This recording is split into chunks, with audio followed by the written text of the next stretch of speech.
राष्ट्रीय ग्रंथ भारतीय संविधान ज्ञान एवं जागरूकता सम्मेलन की 4 धाम 21 घंटे का समग्र व्याख्यान। पर इस वक्त मैं केदारनाथ धाम की मुख्य परिसर में हूँ। उस पहाड़ी पर मेरे बाईं तरफ भैरवनाथ को मंदिर जाने वाला रास्ता और मेरे सामने केदारनाथ का वो दिव्य और भव्य मंदिर। साथ में जरा दिखाइए एक बार भोले बाबा का वो मंदिर और वो दिव्य दृश्य मेरे दाईं तरफ जमगढ़, जहाँ से हिली से पिघल के केदार गंगा आती है।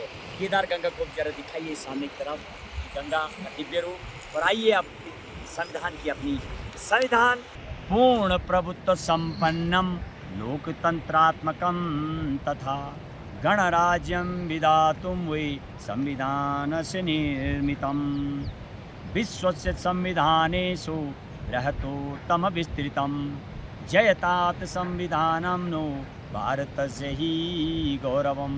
इतनी तेज हवा चल रही केदारनाथ धाम में कि मानो एक तरफ तेज हवा, दूसरी तरफ ठंडा पानी पीने का वो पेड़ों की जड़ और केदार गंगा का पानी पी के धन्य हो जाते हैं। कंठ मानो लगातार साथ देता हुआ। और इस भोलेनाथ केदारनाथ से इस कथा श्रवण करने का बहुत ही अनुभूति हो रही है। आइए संविधान के स्वरूप का वर्णन करें। पूर्ण प्रभुत्व संपन्नम लोकतंत्रात्मकम तथा गणराज्यम विधातुम वै संविधानस्य निर्मितम।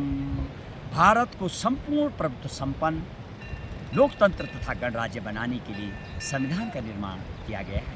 और कैसे मेरे भारत माँ का संविधान, मेरे भारत देश का संविधान विश्वस्य संविधानेषु बृहतोत्तम विस्तृतम जयतात संविधानम नो भारतस्य ही गौरवम।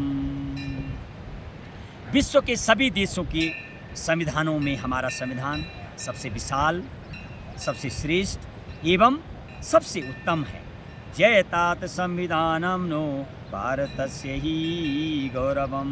और सबसे बड़ी बात क्या, बृहतोत्तम विस्तृतम। विशाल तो है ही मेरे देश का संविधान, सबसे बड़ा भी है, श्रेष्ठ भी है, साथ में विस्तृत भी है।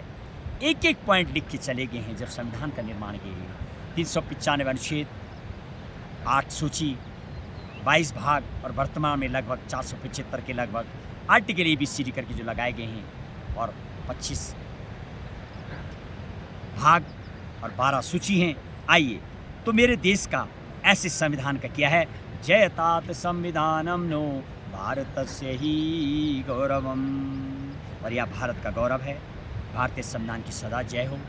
और ऐसे दिव्य धाम में केदारनाथ में इस राष्ट्रीय कथा श्रवण का जो मुझे यहाँ पर जो मेरी टीम ने यहाँ पर जो व्यवस्था बनाई है उसके लिए मैं शुक्रगुजार करता हूँ। और आइए अब एक प्रार्थना श्लोक करें, संविधान की प्रार्थना श्लोक।